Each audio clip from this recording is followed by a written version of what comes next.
Hello and welcome to Matt's B-Movie Reviews, a show that looks at cult films that may have escaped your radar. And I've got to say, this is a review I never ever thought I'd be doing. Why? Quite simply because this movie has given me more than school and college combined.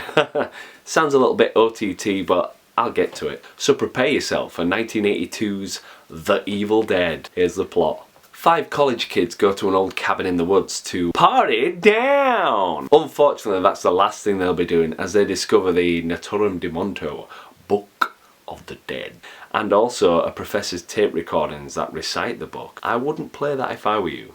But since this is a horror movie and we're going with that logic, they do play the tape recording and it releases a dark power in the woods that possesses the teens one by one. And they will, what will they do? You will die!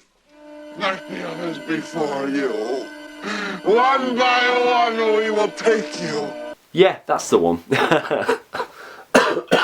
Damn cold. So there's only one option, hack up your best mates or be ripped to pieces yourself. What a choice. So will anyone make it out of the cabin alive, or will the Evil Dead survive to take over the world?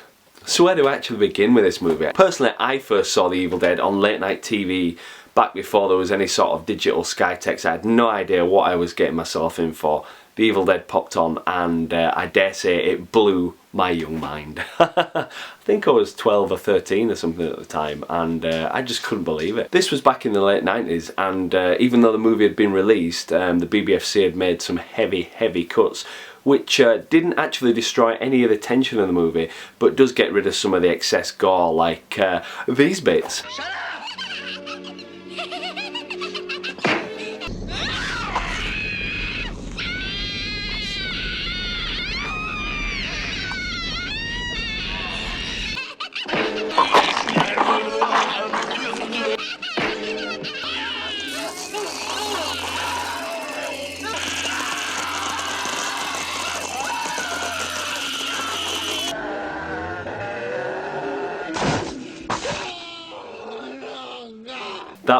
That bit was, yeah. You lucky people can see this film uncut all the time whenever the hell you want, but back in the day, there was no choice but to go whatever the cut was on VHS tape. Yeah. As Sam Raimi says, the director of Evil Dead, the gore the merrier. And believe me, he delivers it in bucket loads. I actually watched this movie for the first time in years on Film 4 the other day. It was transferred in HD and just looked beautiful. The movie's effects look incredibly shocking in the right way, and it still holds up, and it's so raw in its intensity. I mean, I've seen films that came out this year that just rely on CGI, that have a really weak plot, and they just won't ever be watched again by myself or probably most of the public's. True testament to the Evil Dead, which came out, what, 30 something years ago? Yeah, it's actually older than me, but I'm not telling you how old I am. Quite frankly, in horror, you need to have practical effects on screen, makeup on actors, that sort of thing, otherwise it's just not believable. Spoilers here, by the way. I mean, The Evil Dead has a climax which actually uses claymation, and it looks amazing. Some of the characters that have been possessed literally burn and melt and just fizzle away in fantastic technicolor. Here, check it out for yourself.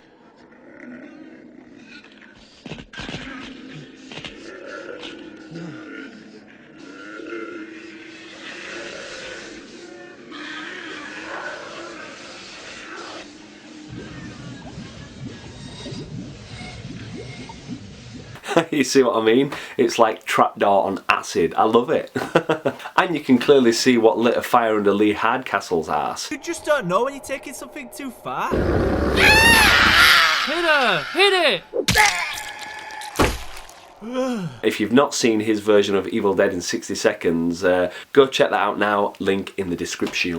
One thing that really stands out for me in this film is Sam Raimi's use of camera. I'm often using sort of similar angles and fast pan, shaky cam, ramo cam, whatever. I just love the way he shot this film and subsequently some of his other films. Even big budget movies like Spider-Man have unusual camera techniques, and they're a joy to watch. I mean, during the last part of the film there's a couple of shots that really ring true. There's a camera sort of mounted above Campbell into the rafters, and as it passes over him they sort of go whomp, whomp, whomp. Check that out and see what I'm on about.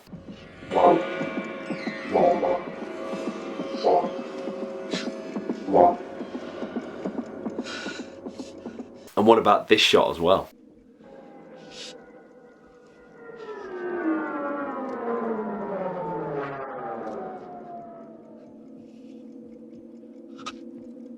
To get this shot, Raimi was hanging upside down from one of the beams and had to sort of lift his body up on one leg just to get that tilt.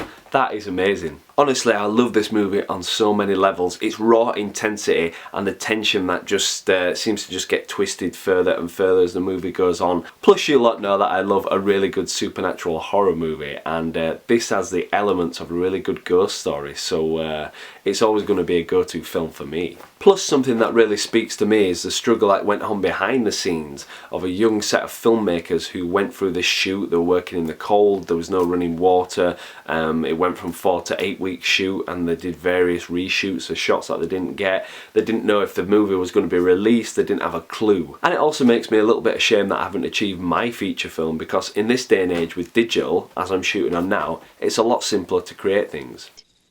Yeah, truly amazing. As an aside, if you want to see the never officially released Sam Raimi, Bruce Campbell and Rob Tapert made short film, which they used to get the finances for Evil Dead, it's called Within the Woods, and I wrote this article on it recently. If you want to check that out, I'll leave it in the description box below, and the full short film's in there as well, so go have a look. So yeah, this was never going to be a traditional review, because I'm always going to give this movie 5 Necronomicons out of a possible 5, because it's my go-to horror film, and it just reads like a blueprint of every horror movie ever made, in a good way. The Evil Dead is a testament to low-budget filmmaking and is a modern classic. Quite frankly, if you've skipped this original and seen the remake, shame on you. Go watch it now. The remake's okay, I guess, but it sure ain't the original. So that's about it for this week. Hope you enjoyed my Evil Dead rantings. I'm not even going to call this Matt's B-Movie Reviews. I'm going to have to call it Matt's B-Movie Admiration or some such title. So as usual, thanks for watching, and I hope to see you next time. Bye. Himself,